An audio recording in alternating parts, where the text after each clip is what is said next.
السلام عليكم. ازيكم يا شباب، عاملين ايه؟ مم. اسف على السحبة الطويلة، لكن ده بسبب كذا حاجة. اولها اني ضغطت على نفسي في مونتاج الفيديو اللي فات.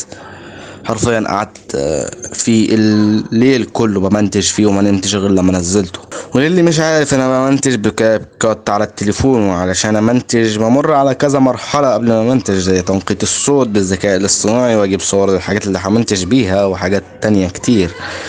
مش موضوعنا نعرفها النهاردة. ما هو المهم، احب الاول اقول لكم كل سنة وانتم طيبين وعيد سعيد عليكم.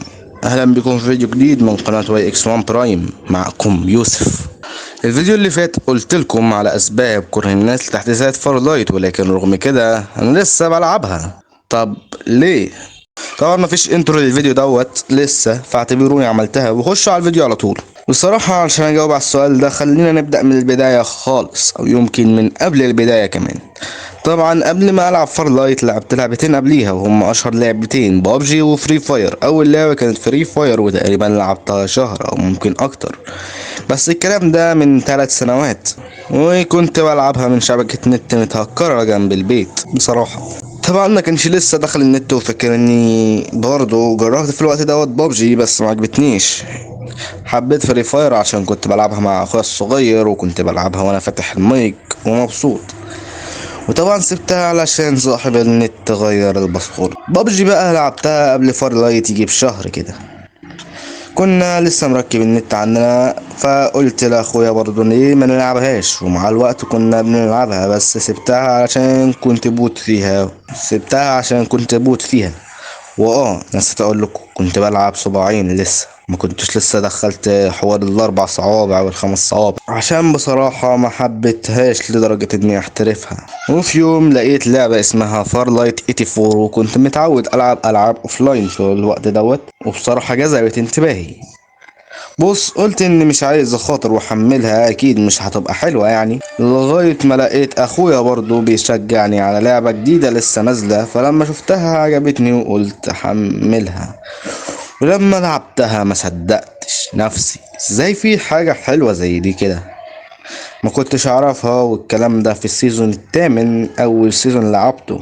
كنت مستغرب فكرة الجيت باك وحركة اللعبة، وبخاف حتى من البوتات، علشان كده كنت معظم الوقت بكمبر فوق المباني، وكنت مستمتع جدا. بس وانا بلعب في شخصية استغربتها من صوتها وشكلها وقدراتها، وهي شخصية امبر القديمة. كانت الشخصية دي هي اصلا اساس اللعبة بالنسبة لي، وخبرتي زادت فيها مع الوقت، وحبيت اللعبة اكتر فاكتر، وفضلت على نفس الحال حتى السيزون 9. وبصراحة الموضوع ما اختلفش كتير، بس بدأت اقابل المحترفين اكتر، وبعد كده دورت على اللعبة علشان اعرف اقوى الاسلحة واهم التكتيكات وغيرها. لقيت يوتيوبر عربي اسمه مارتا، اول صانع محتوى عربي يعمل محتوى على اللعبة دي، وعرفت حاجات كتير عن اللعبة. دخلنا على سيزون 10 بقى، مع أول تحديث أحضره للعبة، واللي حصل فيه إزالة الكرنفال. علشان أكون صريح، ما كنتش بحب الكرنفال عشان منطقة محترفين وكده، بس كان شكله عاجبني وغير الذكريات اللي عشتها معاه. لما قالوا هيغيروه بصراحة فرحت، وقلت هيغيروه للأحسن، وكنت غلطان. طبعا كان مكان معقد غريب بشكل مختلف عن الكرنفال القديم. بس كده كده اللعبة ما كانتش الكرنفال بس، في كذا مكان في اللعبة، بس المشكلة كانت مع اللاعبين في إزالة شخصية MKR اللي أغضب اللاعبين جدا، وكان برضه محدش كان بيفكر في الاعتزال. عن نفسي كنت لسه بحبها جدا. وبرضه للي مش عارف، كنت بلعب MKR جنب امبر بسبب انه بيقولوا عليه اقوى شخصية، بس ما كنتش بحبه قوي الصراحة. ونفضل على هذا الحال حتى السيزون رقم 13، وكان نفسي افتح الباتل باس بتاع السيزون الجديد، فاتفاجئ بان فارلايت هتخلي التقدم في الليفل بيخليك تاخد صناديق وباكجات ذهبية، اللي كان حلم بالنسبة لي، خصوصا اني مش من النوع اللي يشحن في الالعاب. وطبعا كان في امل باني افتح الباتل باس، بس حرفيا ما اخدتش غير 300 جوهرة بس، وقمت صرفت 150 جوهرة كاملين على العجل اللي كانت لسه نازلة، وما اخدتش منها حاجات تذكر حتى. قمت قفلت اللعبة وجيت فتحت بعديها، لقيت الشركة بعتلي 200 جوهرة. استغربت في الأول واستلمتهم، بعد كده أدركت بإني نسيت الباتل باس، وما كنتش بتبقي معايا غير 350 أو 380 جوهرة كده. انت اخدتهم وقلت لازم العب بطولات علشان اقدر افتح الباتل باس، وكنت عامل عشيرة كنت فيها لوحدي علشان اخويا كان رامي اللعبة، فقلت اسجل والعب لوحدي. بالكمبرة طبعا.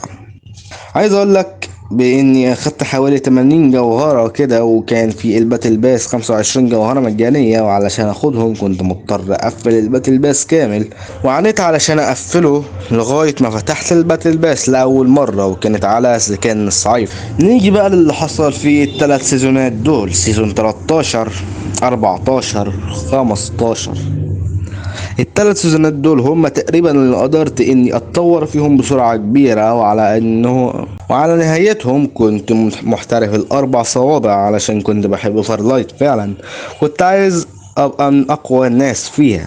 لكني ما ادركتش بان بعد كده هيكون الدمار الفعلي لفارلايت. قبل السيزون سي 2 اس 0 ده كنت محترف اللعبة، بس كنت بلعب لوحدي، وكان عندي صديق صغير اسمه حمزة انا ضميته للعشيرة بتاعتي قبل السيزون دوت، وكنا بنلعب مع بعض على طول، وكنت بحبه جدا وهو كان بيحبني جدا جدا. المهم قبل التحديث ده اليوتيوبر زاك وايلدر نزل جيم بلاي او استريم للعبة، وكنت متحمس اشوفه. كنت بسمع عن تغييرات كبيرة هتحصل في اللعبة زي الماب الجديد وكده. دخلت اللايف وانا مبسوط، وطلعت منه وانا حزين جدا. ومش انا لوحدي، ده كان كل اللي معانا في اللايف، حتى اليوتيوبر ازي اي او اس كان حزين جدا. كل ده بسبب ان اللعبة ازالت الجيت باك. لما عرفت بكده شغفي ضاع تجاه فورلايت، وما كنتش متقبل الموضوع خالص. قلت ممكن اللعبة ترجع في القرار ده، وانه اكيد مش هيكون حقيقي. بعدها دخل علينا التحديث. دخلت التحديث وانا مش متوقع حاجات كبيرة تحصل، لكن قلت اكيد مش هيكون تحديث وحش، خصوصا ان الناس زي تيمور كانوا بيقولوا ان التحديث هيكون في حاجات اسطورية ومش هتحس بغياب الجيت باك. لكن لعبت في الاول واستمتعت شوية، وكنت فرحان باضافة الماب الجديدة. لكن بعد كده حسيت بان ديت مش فارلايت اللي انا متعود عليها، مش ديت فارلايت اللي كنت بحبها.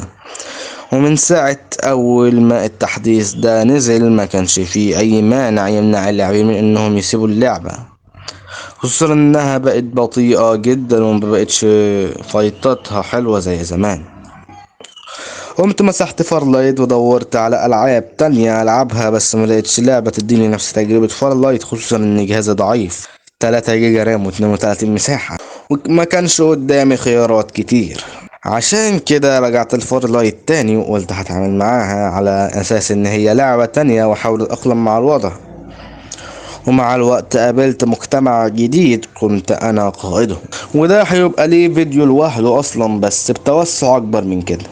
المهم انه كان دخل علينا شهر رمضان، ومع رمضان لقيت بوست على الفيسبوك بيقول بان في بطولة رمضانية للعبة للكنانات، وقلت اخش اجرب ومش هخسر حاجة. ودخلت فعلا وقلت لازم اجمع تيم العب معاه، ومع اول جيم في البطولة كلهم طلعوا برا، فقلت لازم اجمع ناس واخلي صحابي جوه اللعبة ايه هو اللي بثق فيهم يجيبوا ناس علشان نخش. وطبعا اللي كلمته كان واحد صاحبي جديد كان اسمه يزن، ويزن ده اول صاحب ليا في اللعبة بجد، علشان كنت بتواصل معاه مش مجرد اني بكلمه في اللعبة خلاص فكلم الناس، وكنت انا وهو العمودين الرئيسيان للعشيرة بتاعتنا، وكنا بنجيب ناس وما يعجبهمش النظام فيمشوا. لكن مع الوقت لقينا ناس فعلا جوه اللعبة قبلوا يخشوا العشيرة بتاعتنا بنفس النظام، بقوا أصحابنا لغاية ما في النهاية عملت عشيرة كاملة وكان اسمها دي اي 0 كي. لغاية دلوقتي لسه صحاب وبقينا نلعب مع بعض. هو خسرنا في البطولة، لكن كانت نهايتها باننا كونا عشيرة قوية فعلا. ومن عشيرة بدأت بيا انا بس بقينا عشيرة فيها 6 افراد كاملين، وهقول لكم على باقي الاعضاء لو الفيديو جاب تفاعل كويس. فعشان كده لو ما ضغطتش لايك فاضغط لايك بسرعة واشترك علشان نوقف على حالنا كده وننزل فيديوهات اكتر. ونرجع لموضوعنا. المهم مع الوقت حبيت اللعب معاهم وبقيت متعلق باللعبة علشانهم فعلا، وكنت مستمتع لغاية ما دخل السيزون الجديد C2S1.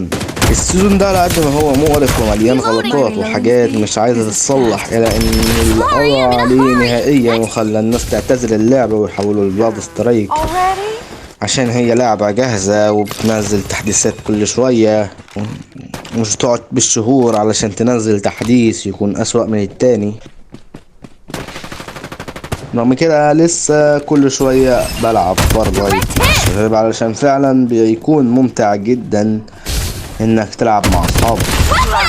عايز اقول لك بان تجربة اللعب مع الصحاب والناس اللي تفهمهم ويفهموك احسن مليون مرة من اللعب سولو، برغم ان السيزون C2S0 ده اسوأ سيزون مر على اللعبة، الا انه من افضل واهم السيزونات بالنسبة لي.